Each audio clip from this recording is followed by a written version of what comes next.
Hey guys, I'm Dom and this is your weekly news roundup, and this video is going to consist of all of the stories that have really stood out to me this week. Okay, so the first thing I want to talk to you guys about is something that I woke up to this morning, and that is the announcement that The Last of Us is officially going to be a movie. And to be honest, I don't know how I feel about it. Usually when video games get taken into Hollywood and they're like, make this a really good movie, it usually comes out terrible. And the reason why I'm saying this is because the live action Tekken movie was terrible, the Dead or Alive movie was terrible, the Mortal Kombat movie was terrible, the list goes on, and I'm sure you guys can obviously comment down below with all the really bad, terrible video game movies, and I really hope that The Last of Us does not become part of that list. There is also a rumour that Maisie Williams from Game of Thrones is going to be playing Ellie in the upcoming film. Now, I'm really pleased about that, and for those of you who do not know who Maisie Williams is, go and watch Game of Thrones. I'm not a fan particularly, I did watch the first season, but it just doesn't appeal to me anymore. Go and watch it, you'll become really, really familiar with her, and then you'll see why I'm so happy about her being casted. I'm not sure whether this has been officially announced, but there are rumours that they're in talks of having her play Ellie.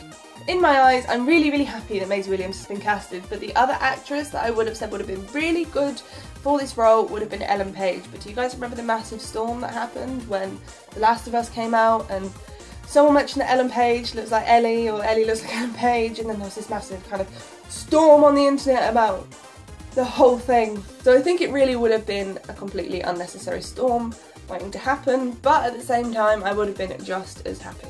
Now, I am a huge Adventure Time fan, but I will say I have never once played an Adventure Time game that has hit the shelves. But I do have Finn's sword, and don't mess with me.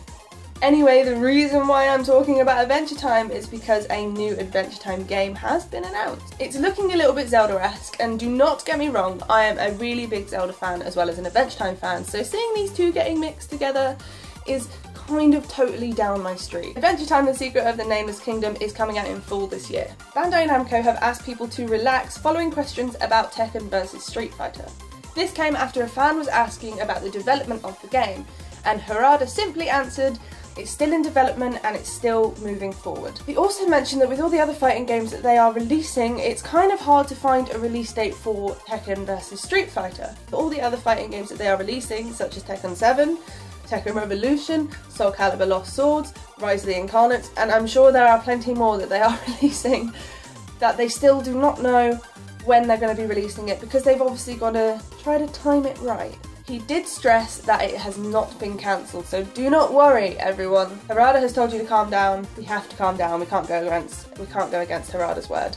A few details have come out about Tekken 7 at Comic-Con this year. And this makes me super excited because, as I mentioned, I don't know if I did, maybe I did, maybe I didn't, but I am a massive Tekken fan. According to Harada, Tekken 7 is going to feature a detailed storyline and will answer the questions we've been wondering for years, such as why he actually is trying to kill his grandson Jin Kazama. It will tell us who Devil Jin actually is, and all the other plot holes in the story that we have kind of looked over will also be answered in Tekken 7. Harada mentioned that they are still polishing off the mechanics, so there is no update on that front. Harada did say though that it will be a one-on-one fighter instead of having a tag team, which will make a complete change for us because Tekken 6 was released in 2007 and it is now 2014. He also confirmed that Lars will be making a return and he is going to have a completely new design. So what did you think of the stories? Were they good? Did you enjoy them? If I missed anything, make sure you let me know in the comments. I don't have time to really fit all of the news in every week, but I try my hardest. So let me know in the comments what you think. But that's all from me this week, guys. I hope you have a lovely day and I'll see you next week. Bye, guys!